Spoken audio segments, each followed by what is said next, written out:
IEEE spectrum के calculations के अनुसार 45% प्रोबेबिलिटी है कि इलॉन मस्क के स्टारलिंक सैटेलाइट्स आने वाले दिनों में किसी न किसी के लिए घातक दुर्घटना या जानलेवा साबित हो सकते हैं, क्योंकि हाल ही में इलॉन मस्क ने जो 21 मिनी V2 स्टारलिंक सैटेलाइट्स अर्थ की लो अर्थ ऑर्बिट्स में भेजे थे वो अर्थ पर गिरना शुरू हो गए। इनफैक्ट उसमें से एक सैटेलाइट ऑलरेडी अर्थ के एटमॉस्फेयर में एस्टेरॉइड की तरह जलकर राख हो चुका है और बाकी के 14 सैटेलाइट्स भी उसी रास्ते पर है। लेकिन ऐसा पहली बार नहीं हो रहा है, इसके पहले भी इलॉन मस्क ने 2022 में 49 स्टारलिंक सैटेलाइट्स भेजे थे और उसमें से 40 सैटेलाइट्स नीचे गिर गए। 2019 से लेकर अब तक स्टारलिंक के 305 सैटेलाइट्स नीचे गिर चुके हैं। अभी ऑब्वियस है कि अगर पिछले कई सालों से सेम एक्सीडेंट्स बार बार हो रहे हैं तो हो ना हो इसके पीछे कोई तो डेफिनेट टेक्निकल फॉल्ट जरूर होगा जिसे इलॉन मस्क को सॉल्व कर देना चाहिए था, लेकिन ऐसा नहीं हो रहा है। यानी पॉसिबली इसके पीछे और भी कई मेजर रीजंस हो सकते हैं जो इलॉन मस्क पब्लिकली रिवील नहीं करना चाह रहे हैं। तो हेलो फ्रेंड्स, मेरा नाम है गौरव ठाकुर और चलिए इन्वेस्टिगेट करते हैं कि आखिर सैटेलाइट्स गिर क्यों रहे हैं और क्यों इसके बारे में कुछ नहीं किया जा रहा। सो बेसिकली यूएस मिलिट्री ने इन सैटेलाइट्स का कॉन्सेप्चुअलाइजेशन कोल्ड वॉर के दौरान कम्युनिकेशन, सर्वेलेंस और डिफेंस के लिए स्टार वॉर्स प्रोग्राम के तहत किया था। इसके पीछे सिर्फ एक ही रीजन था, यूएसएसआर को स्पेस टेक्नोलॉजी में पीछे छोड़ना। लेकिन अनफॉर्चुनेटली 1991 आते आते पॉलिटिकल कॉन्फ्लिक्ट की वजह से यूएसएसआर टुकड़ों में बट गया, एज यू ऑल नो। यानी अब क्योंकि यूएस का कोई कॉम्पिटिटर नहीं था और साथ ही यूएस की जनता शुरुआत से लगातार इस प्रोग्राम को क्रिटिसाइज कर रही थी बिकॉज इतना मैसिव बजट अलॉट हो रहा था और यूएस में वो बजट दूसरी चीजों में यूज होना चाहिए था डेवलपमेंट के लिए, और इसीलिए प्रेसिडेंट बिल क्लिंटन ने 1993 में इस पूरे प्रोग्राम को ही रद्द कर दिया। Until of course almost 22 years बाद 2015 में मस्क ने इस प्रोजेक्ट को फिर से शुरू करने का तय किया, लेकिन इस बार एक नए मकसद के साथ, by the name Starlink Satellite Constellation। Musk ने यह कहा कि इस प्रोजेक्ट का काम मिलिट्री या डिफेंस पर्पस के लिए नहीं होगा बल्कि रूरल एरियाज में इंटरनेट पहुंचाने के लिए होगा, क्योंकि फेडरल कम्युनिकेशन कमीशन और यूनेस्को की रिपोर्ट के मुताबिक वर्ल्ड की आधी पॉपुलेशन के पास और खास करके रूरल एरियाज में प्रॉपर इंटरनेट नहीं है। और प्रॉपर इंटरनेट से यहां पर उनका मतलब था जिसकी minimum download speed at least 25 Mbps और अपलोड स्पीड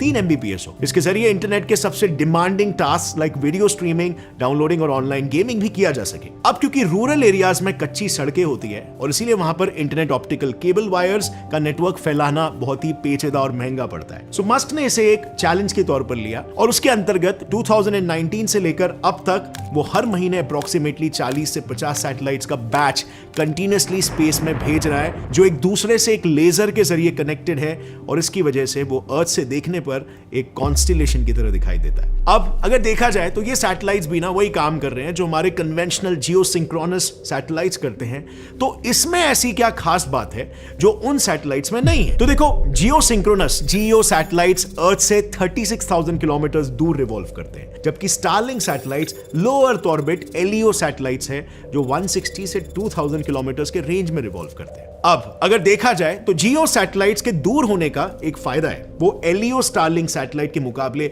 बहुत सारे यूजर्स को एक साथ इंटरनेट प्रोवाइड कर सकते हैं, बट इससे जियो सैटेलाइट का इंटरनेट बैंडविड्थ ज्यादा लोगों में बढ़ तो जाता है, but as a collateral effect internet speed काफी स्लो हो जाती है, जिसकी वजह से जियो सैटेलाइट को डेटा ट्रांसफर करने में काफी ज्यादा टाइम लग जाता है, व्हिच मींस इसकी लेटेंसी काफी ज्यादा है। अब अगर लेटेंसी और स्पीड को साइड में रखें तो इसका सेटअप काफी इजी होता है। बस इस पिज्जा साइज के एंटेना को आपको अपने छत पर लगाना होता है, उसके बाद ये खुद अपने आप सैटेलाइट को ट्रैक करके इंटरनेट कनेक्शन आपको प्रोवाइड करेगा।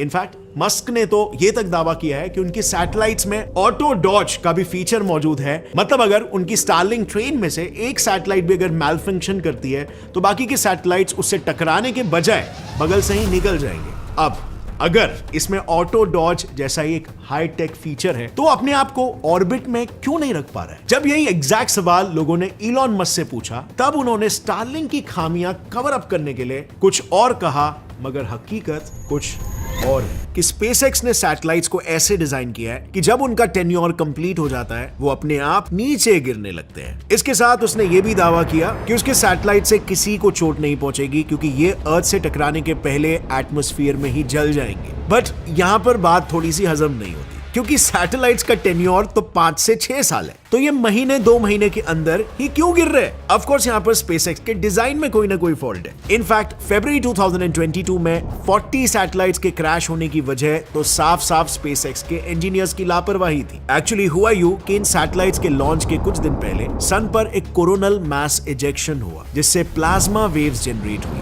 ये प्लाज्मा वेव्स में भी स्पेसएक्स सैटेलाइट्स को डैमेज कर सकती थी और इसीलिए स्पेसएक्स ने पैसिफिक ओशियन के आइलैंड्स पर स्थित national oceanic and atmospheric administration (NOAA) से रिपोर्ट मंगवाई। बट लकीली वो रिपोर्ट नेगेटिव आई, मतलब सैटेलाइट्स को कोई खतरा नहीं था। पर NOAA के रिपोर्ट को रिलायबल ना मान के स्पेसएक्स के साइंटिस्ट ने पर्सनल एनालिसिस किया और उन्हें भी सेम नेगेटिव रिजल्ट्स मिले और इसीलिए उन्होंने सैटेलाइट्स में कोई भी फेरबदल ना करते हुए उन्हें वैसे ही लॉन्च कर दिया। अब क्योंकि स्टारलिंक एक लियो सैटेलाइट है और ये अर्थ के अपर एटमॉस्फेयर में ऑर्बिट करते हैं, इसलिए उन्हें ऐसा डिजाइन किया गया है कि वो एटमॉस्फेरिक फ्रिक्शन से पैदा हुए ड्रैग को ओवरकम कर सके। पर प्लाज्मा वेव्स की वजह से एटमॉस्फेरिक ड्रैग इंजीनियर्स के कैलकुलेशन से 50% ज्यादा निकला और सैटेलाइट्स एक एक करके पृथ्वी पर गिरने लगे। अब यहाँ पर ड्रैग फोर्स बेसिकली क्या होता है उसे एक एग्जांपल से समझते हैं। मान लो नदी में 30 किलोमीटर पर आवर से एक नाव चल रही है और उसके ऑपोजिट डायरेक्शन में नदी का बहाव 20 किलोमीटर पर आवर का है, तो नाव एक्चुअल में सिर्फ 10 किलोमीटर पर आवर की स्पीड से नदी के ऑपोजिट डायरेक्शन में ट्रैवल करेगी। लेकिन अगर नदी में बाढ़ आ गई और उसकी स्पीड 20 किलोमीटर से 40 किलोमीटर पर आवर हो गई, तो नाव नदी के साथ बहने लग जाएगी और सैटेलाइट्स के साथ भी बिल्कुल यही हुआ। प्लाज्मा वेव्स और उससे बड़े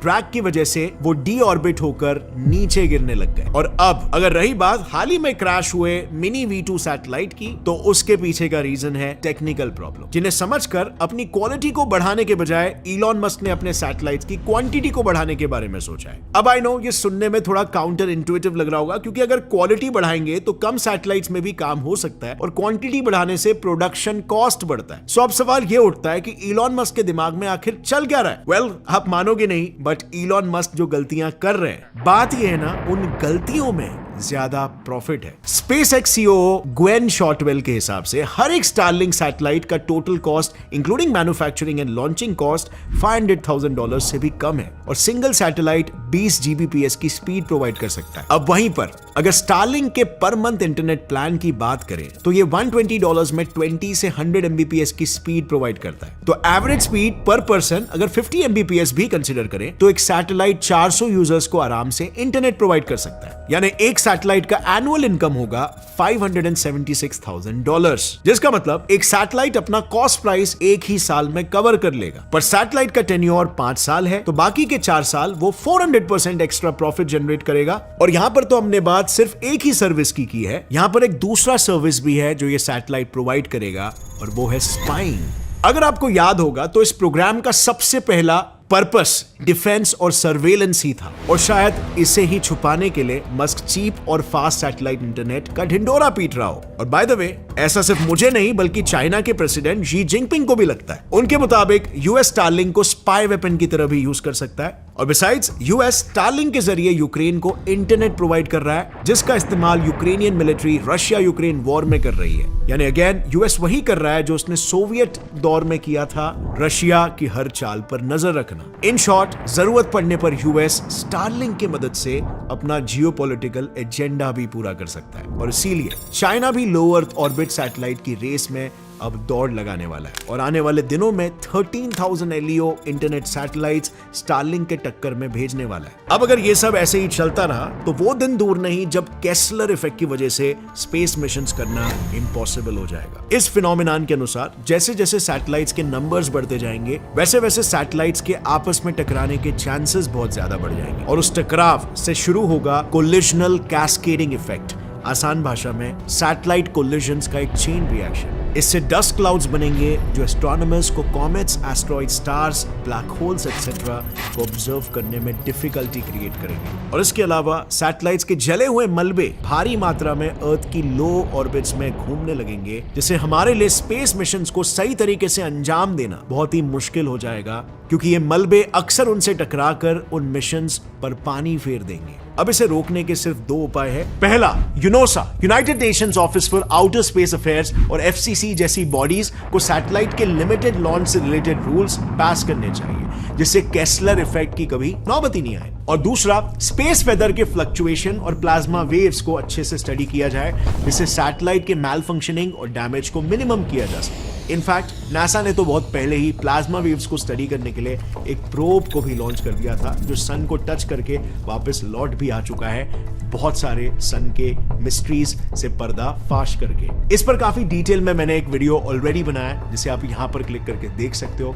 काफी इंटरेस्टिंग वीडियो, आपको चेकआउट करना चाहिए। और अगर फ्रेंड्स इस वीडियो से आपको कुछ भी नया सीखने मिला, एक लाइक जरूर ठोकना। Get Set Fly Science channel को भी सब्सक्राइब कर लो और बेल नोटिफिकेशन दबाओ, क्योंकि आपकी क्यूरियोसिटी को जगाएगा और आपके नॉलेज को बढ़ाएगा। इसलिए सब्सक्राइब करके बेल नोटिफिकेशन ऑन कर लो। As always, stay curious, keep learning and keep growing. जय हिंद।